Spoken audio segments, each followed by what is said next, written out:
ফারিয়া চোখ নামিয়ে নিয়ে শান্তভাবে একপাশে সরে দাঁড়ায়। ছেলেটিও লজ্জায় কিছু না বলে দ্রুত উপরের দিকে উঠে যায়, যেন কিছুই ঘটেনি। ফারিয়া নিচে নেমে গেটের দিকে এগিয়ে যায়। তখনও তার মনে একটু অস্বস্তি কাজ করছিল। ছেলেটিকে আগে কখনো দেখেনি। টিউশনিতে যাওয়ার পথে ফারিয়ার মনে পড়ে আব্বু বলেছিল এই মাসে নতুন ভাড়াটিয়া উঠবে। হঠাৎই মনে হলো এই ছেলেটাই কি সেই নতুন ভাড়াটিয়া। তার হাব ভাব, পরনে বাসার আরামদায়ক পোশাক আর হাতে কাপড় ভরা বালতি সবকিছু যেন মিলিয়ে যাচ্ছে বাবার বলা বর্ণনার সঙ্গে।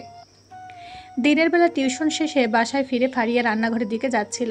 হঠাৎ মা ডেকে বললেন, ফারিয়া, নিচের বাসায় যে নতুন ভাড়াটিয়ে উঠেছে ওর মা এসেছেন আজ। তোর বাবা বলল ছেলেটা বেশ ভদ্র, ছেলে নিজের পড়াশোনা শেষ করে চাকরির জন্য চেষ্টা করছে। মায়ের মুখে শোনা মাত্র নিশ্চিত হয়ে যায় ফারিয়া সকালে সিঁড়িতে যে অদ্ভুত মুহূর্তটা হয়েছিল সে ওই ছেলেটি। কিন্তু সেই ভদ্র ছেলে সম্পর্কে ফারিয়ার মনে ঠিক কেমন ধারণা তৈরি হলো তা সে নিজেও জানে না। রাতে নীরবতা ভেঙে আব্বুকে ডেকে ফারিয়া গম্ভীর কণ্ঠে বলল, আব্বু, কাজটা কিন্তু একদম ঠিক করনি তুমি। মতিন সাহেব কিছুটা বিস্মিত হয়ে মেয়ের দিকে তাকালেন। কোন কাজের কথা বলছিস মা? ফারিয়া বিরক্ত ভঙ্গিতে বলল, তুমি ভাড়াটিয়াদের ছাদে ওঠার অনুমতি দিলে কেন? জানো না তোমার দুটি মেয়ে আছে?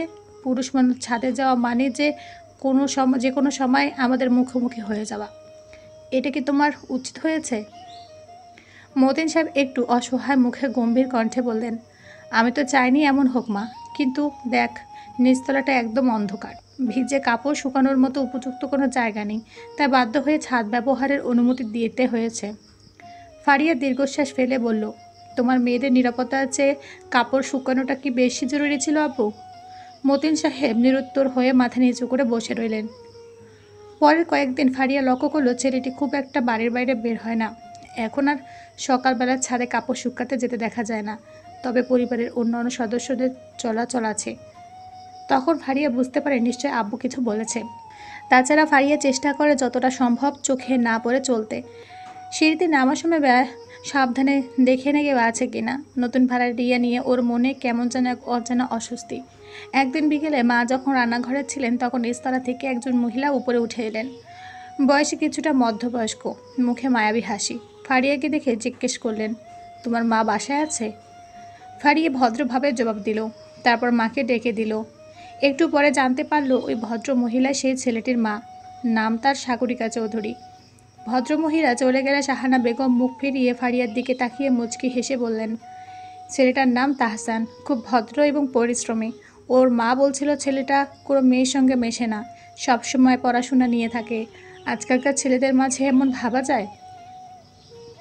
মায়ের কথা শুনে ফারিয়ার মনে হালকা একটা বিরক্তি জেগে উঠল। মানুষ ভদ্র হতেই পারে, তাই বলে এত মাথা ঘামানোর কী আছে? তবে মুখে কিছু না বলে চুপচাপ নিচের রুমে চলে গেল সে। দরজা খোলাই থাকলো, কিন্তু ফারিয়ার মনে যেন হালকা একটা বিরক্তির পর্দা নেমে এলো। ওদিকে শাহানা বেগম আর কিছু বললেন না। মেয়ের মুড বুঝে নিয়ে আবার রান্নার কাজে মন দিলেন। হাঁড়িতে তরকারির ঘ্রাণ ধীরে ধীরে ছড়িয়ে পড়ল পুরো বাড়িতে। তাহসান মিয়া যে একজন মেধাবী তরুণ, ছাত্রজীবনে সে ছিল বরাবরই প্রথম সারির। ফলাফল দেখে যে কেউ বলবে ভবিষ্যৎ নিশ্চয়ই উজ্জ্বল, কিন্তু বাস্তবতা বড়ই নির্মম। দীর্ঘদিন ধরে চেষ্টা করেও সে এখনও একটি ভালো চাকরির সন্ধান পায়নি। তবে তাহসান থেমে থাকেনি। বেকার হলেও বসে নেই সে। ঘরে বসে ছোটোখাটো কাজ করে কিছু অর্থ উপার্জন করেছে। সেই আয়ে কোনো মতে চলে যাচ্ছে মা বাবা আর ছোটো বোনের খরচ। কিন্তু তাহসান জানে এভাবে আর কতদিন। জীবনের গতি এক জায়গায় আটকে থাকতে চায় না। আজ না হোক কাল তো তাকে বিয়েও করতে হবে। তখন তো এই সীমিত আয় সংসার চলবে না। এইসব ভাবনা তাকে প্রতিনিয়ত দুশ্চিন্তার গভীরে ডুবিয়ে দেয়। ভবিষ্যতের অনিশ্চয়তা আর পরিবারের দায়িত্ব মিলিয়ে তাহসান এখন এক অদৃশ্য যুদ্ধের সৈনিক। চাকরির চেষ্টা চলছে প্রতিনিয়ত, কিন্তু এখনও কোনো নিশ্চিত সুযোগে আসেনি তাহসানের হাতে। তাই বাধ্য হয়ে ঢাকায় এক সস্তা ভাড়ায় বাসায় ঠাঁই নিতে হয়েছে তাকে। নিজের মতো করে কিছু একটা করার তাড়না থাকলেও বর্তমান বাস্তবতা যেন সবসময় টেনে ধরে থাকে তাকে। বাসাটা এমন এক গলির ভিতরে যেখানে সূর্যের আলো ঢোকার সুযোগ নেই। রুমগুলো ছোট, চারপাশে এমন অন্ধকার আর ঘনত্ব যে দিনের বেলাতেও ঘরে বাতি জ্বালিয়ে থাকতে হয়। সবচেয়ে কষ্টদায়ক বিষয়, এই বাসায় কোনো আলো বাতাসের প্রবেশের সুযোগ নেই। যেন দম বন্ধ হয়ে আসে। আর মশা, সেটাকে যেন বাসায় স্থায়ী সদস্য বলা চলে। কয়েল স্প্রে মশারি সব ব্যবহার করে তাদের তাণ্ডব থামানো যায় না। রাতের বেলা ঘুমানোর চেয়ে যুদ্ধ করাটাই যেন সহজ। বাড়িওয়ালার মেয়েদের জন্য ছাদে যাওয়া নিষেধ তাহসানের, তবে তার মা আর বোন যেতে পারে, এটাই অনেক। এত কিছুর পরে তাহসান হাল ছাড়ে না। ঘরের চারপাশে দেয়ালে ঠেস দিয়ে সে ভাবতে থাকে, একদিন নিশ্চয়ই দিন বদলাবে, এ দুঃসময় একদিন শেষ হবে। আর সেই আশাতেই প্রতিদিন সে নিজেকে একটু একটু করে তৈরি করে যায়। অন্ধকার ঘরে বসে ভবিষ্যতের আলোর পথ খোঁজে। কয়েক মাস পর সেদিন বিকেলটায় ছিল একটু ভিন্ন রকম। আকাশটা সারাদিনই মেঘলা ছিল, কিন্তু ফারিয়া টিউশন শেষে বাসার পথে হাঁটা শুরু করেছিল নির্ভয়ে।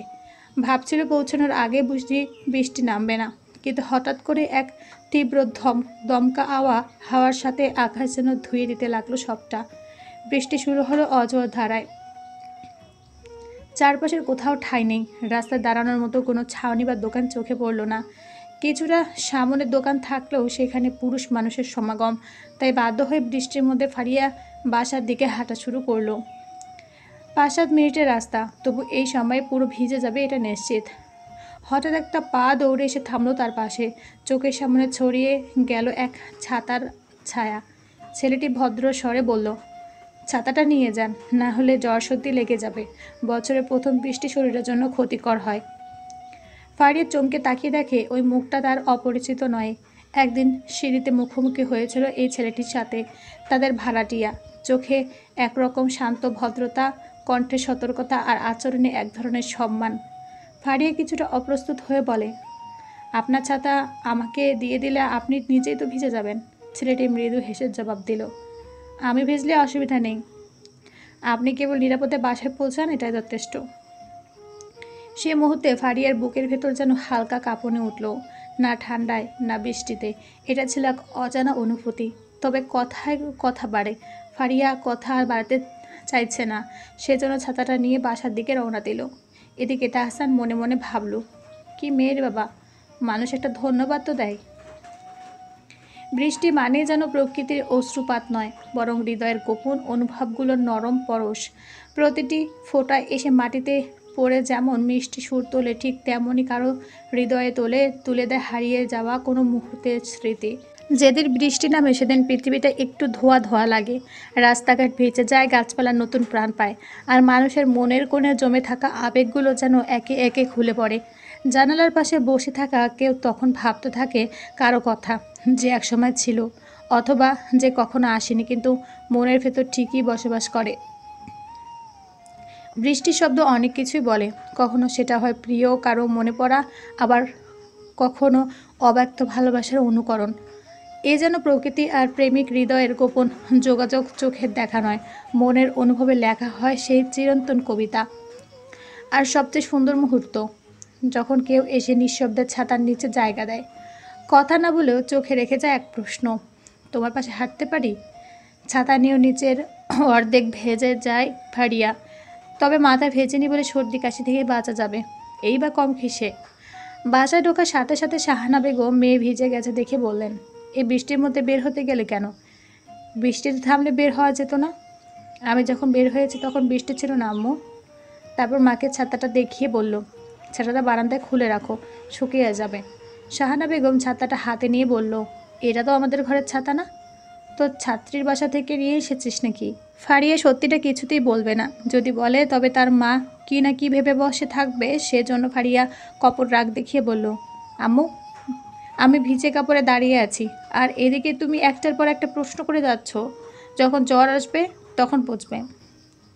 শাহানা বেগম আর কিছু বললেন না এ বিষয়ে, মেয়েকে তাড়া দিয়ে বললেন, যা তাড়াতাড়ি কাপড় পাল্টে আয়। ফারিয়া মায়ের থেকে ছাড়া পেয়ে স্বস্তির নিঃশ্বাস ফেলে। এদিকে তাহসান কাকবেচা হয়ে বাসা ফিরল, জামা কাপড় ভিজে, গা দিয়ে পানি পড়ছে, চুল থেকে টপ টপ করে বৃষ্টির ফোঁটা পড়ছে।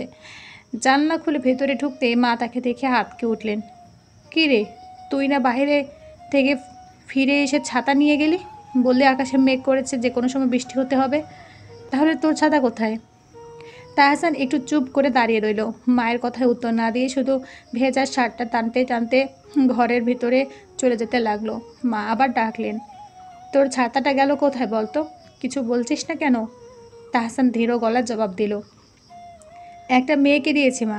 রাস্তায় হঠাৎ বৃষ্টি নেমেছিল, কোথাও দাঁড়ানোর জায়গা ছিল না, ছাতাটা না দিলে পুরো ভিজে যেত মেয়েটা।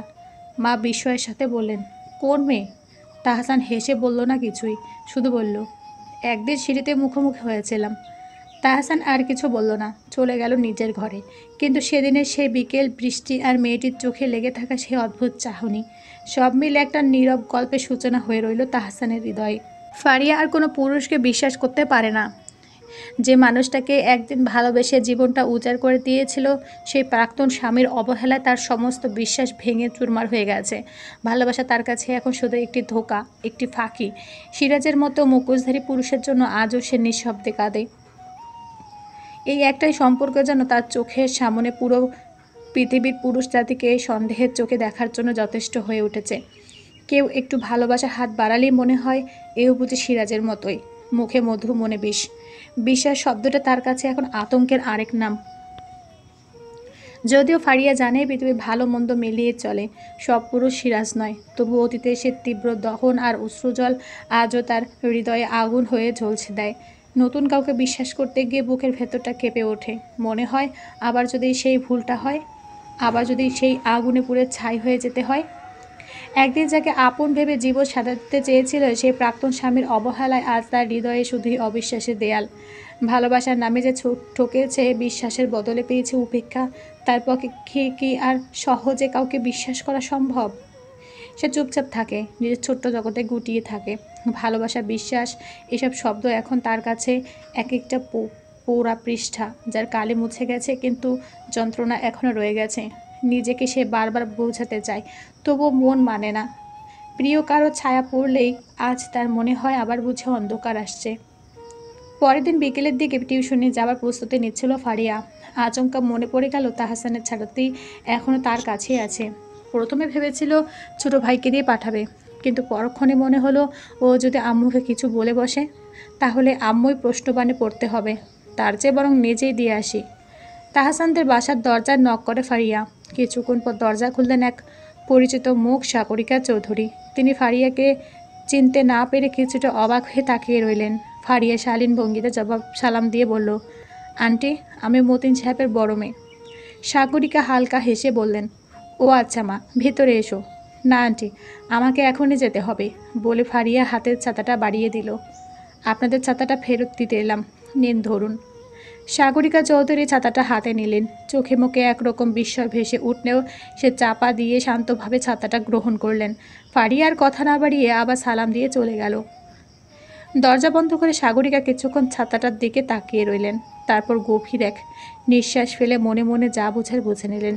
এই ছাতাটাই তো গতকাল তাহসান হাতে নিয়ে বেরিয়েছিল। নীরবে ছেলের ঘরে গিয়ে ছাতাটা আগের জায়গায় রেখে এলেন তিনি। এই কদিনে ফারিয়াকে যতবার দেখেছেন, তাতে বুঝেছেন মেয়েটা শান্ত স্বভাবের এবং অত্যন্ত ভদ্র। তাই ফারিয়াকে ওনার ভীষণ ভালো লাগে। নিজের ছেলের বউ হিসাবে এমন কাউকে মনে মনে আশা করেন তিনি। কিন্তু ছেলেটার চাকরি পাওয়া নিয়ে সেসব আশা করতেও দ্বিধা করেন, কারণ ভালো চাকরি ছাড়া কোনো বাপ তার মেয়েকে বিয়ে দিতে চাইবে না।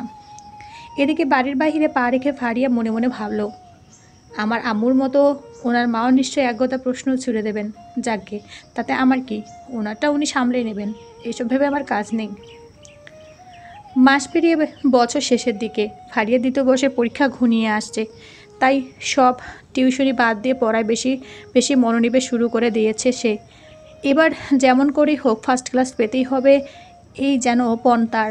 অপরদিকে তাহসান প্রতিদিনই চাকরির জন্য ইন্টারনেট ঘেটে ঘেটে আবেদন করে।